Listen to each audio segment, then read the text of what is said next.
Welcome back to my channel beginners home recipes.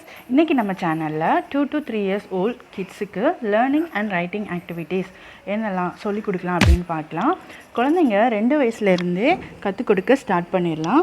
குழந்தைங்க first கலரிங்கில் தான் attract ஆவாங்க. நீங்கள் என்ன கற்றுக் கொடுக்க ஸ்டார்ட் பண்ணாலும் நீங்கள் கலர்ஸ் பிக்சர்ஸ் வச்சு நீங்கள் கற்றுக் கொடுத்தீங்க அப்படின்னா அவங்களுக்கு சீக்கிரமாகவே மனசில் ஆகிடும். ஸோ ஃபஸ்ட்டு நீங்கள் நம்பர்ஸ், ஆல்ஃபபெட்ஸ், வீக்ஸ், மந்த்ஸ் இதெல்லாம் நீங்கள் ஸ்டார்ட் பண்ணுறீங்க அப்படின்னா நீங்கள் கற்றுக் கொடுக்குற விஷயத்த 3 அல்லது அதுக்கு மேல் தடவை நீங்கள் சொல்லிகிட்டே இருக்கணும். அப்போ தான் அவங்களுக்கு மனசில் ஆகும். அதே மாதிரி நீங்கள் டெய்லி யூஸ் பண்ணுற திங்ஸ் எல்லாத்தையுமே அவங்களுக்கு சொல்லிக் கொடுக்கலாம். அதே மாதிரி அனிமல்ஸ், பேர்ட்ஸ் எல்லாம் அவங்களுக்கு ரொம்ப பிடிக்கும். ஸோ அதோட பிக்சர்ஸ் எல்லாம் நீங்கள் வீட்டில் மாட்டிட்டு நீங்கள் அதை கூட சொல்லிக் கொடுக்கலாம். அந்த பிக்சர்ஸ் எல்லாமே அவங்க கண்ணில் படுற, அதாவது அடிக்கடி பார்க்குற இடத்துல நீங்கள் மாட்டி வைக்கலாம்.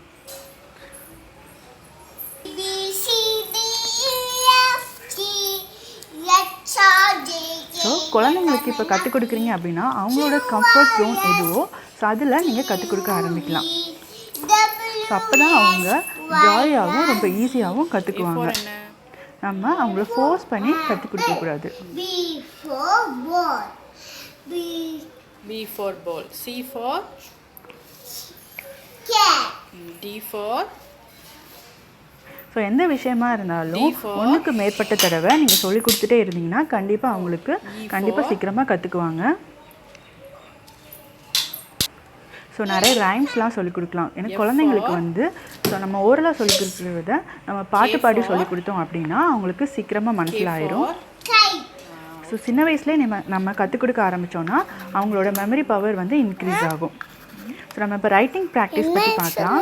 ஸோ ரைட்டிங் அப்படின்னா ஃபஸ்ட்டு அவங்க டாட் சொல்லி தான் அவங்க ஸ்டார்ட் பண்ணுவாங்க. ஸ்கூலில் கூட அப்படி தான் நீங்கள் ஸ்டார்ட் பண்ணுவாங்க. ஸோ இந்த மாதிரி டாட் வச்சுட்டு அவங்கள எழுத சொல்லி ப்ராக்டிஸ் பண்ணலாம்.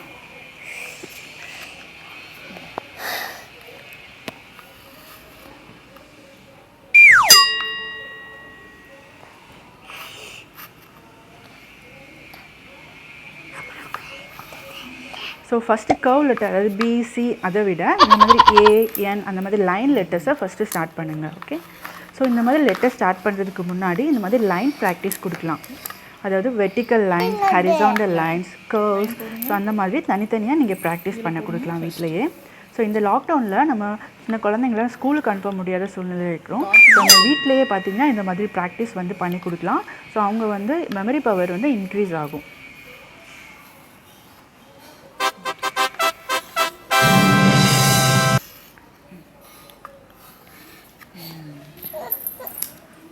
அதுக்கப்புறமா இந்த மாதிரி மேட்ச் த ஆப்ஷன்ஸ் அந்த மாதிரி நம்ம பேப்பர்லேயோ இல்லை ஸ்லேட்லேயோ இந்த மாதிரி எழுதி கொடுக்கலாம். அதாவது ஆல்ஃபபெட்ஸ் ஒரு பக்கமும் இன்னொரு பக்கம் அதோட பிக்சர்ஸ் போட்டு அதை நீங்கள் மேட்ச் பண்ண சொல்லலாம். குழந்தைங்களுக்கு அது ரொம்ப ஜாலியாக இருக்கும், ரொம்ப ஜாலியாக பண்ணுவாங்க. இது அவங்களுக்கு ஸ்லேட்டில் பண்ண விருப்பம்னா ஸ்லேட்டில் பண்ணலாம், அல்லது நோட் புக்கில் கலர் பென்சில்ஸ் வச்சு பண்ணலாம். ஸோ அவங்களுக்கு என்ன கம்ஃபர்டபுள், அவங்க என்ன இஷ்டப்படுறாங்களோ ஸோ நீங்கள் அதில் நீங்கள் ப்ராக்டிஸ் பண்ணலாம்.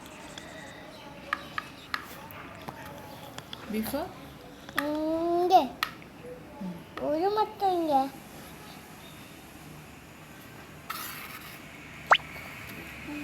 C for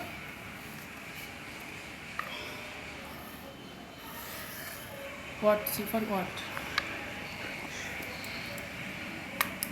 E for elephant.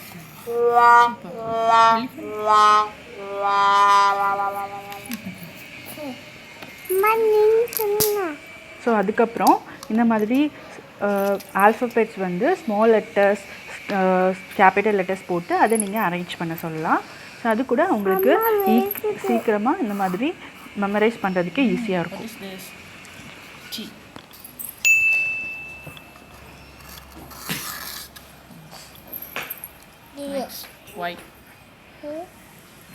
So இந்த மாதிரி நமக்கு தெரிஞ்ச வெளியிலலாம் அவங்களுக்கு ஸோ அவங்களுக்கு என்ன இன்ட்ரெஸ்ட்டோ ஸோ அந்த மாதிரி அவங்களுக்கு டீச் பண்ணலாம். ஸோ இந்த வீடியோவில் நான் எனக்கு தெரிஞ்ச டீச்சிங் மெத்தட்ஸ் நான் உங்களுக்கு ஷேர் பண்ணியிருக்கிறேன். ஸோ அடுத்தடுத்த வீடியோவில் இன்னும் நிறைய மெத்தட்ஸ் நான் ஷேர் பண்ணுறேன். ஸோ இது உங்களுக்கு பிடிச்சிருந்துச்சுன்னா லைக் பண்ணுங்கள், ஷேர்